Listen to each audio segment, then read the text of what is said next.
It's been a successful night with some 4 well-deserved recipients. We always try and look for different venues just to have a bit of variety. And this year we opted, in fact, we booked the place before we received the nomination for the GRA premises. But I think it's worthy because it's a building that has a bit of history behind it. It used to be public baths years ago, then it was part of the police station, the immigration office for the police, and now it's being used as a social club.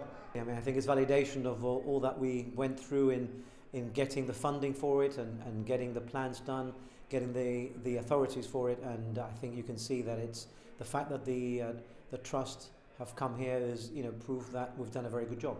Our aim was always to get up-to-date facilities for our members, but also to encourage the younger veterans and the serving members to come and enjoy facilities. And I think we've achieved that because the numbers are coming in, people are enjoying it, and yes, we're really happy with it.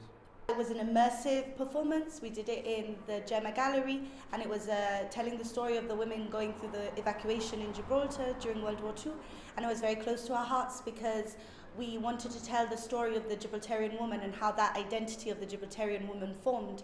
And when we got together and we started discussing, we realised that really all of us had that same thread of the evacuation seeming to be that the birth of the Gibraltarian female identity. It's a big group of volunteers. It's obviously a proud moment for all of us, but at the same time it's also a very humble origins from which our volunteer work comes from.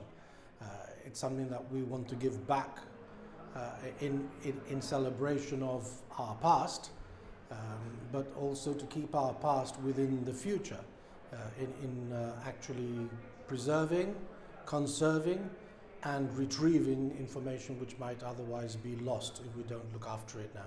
I was inspired by my grandmother's stories about the evacuation.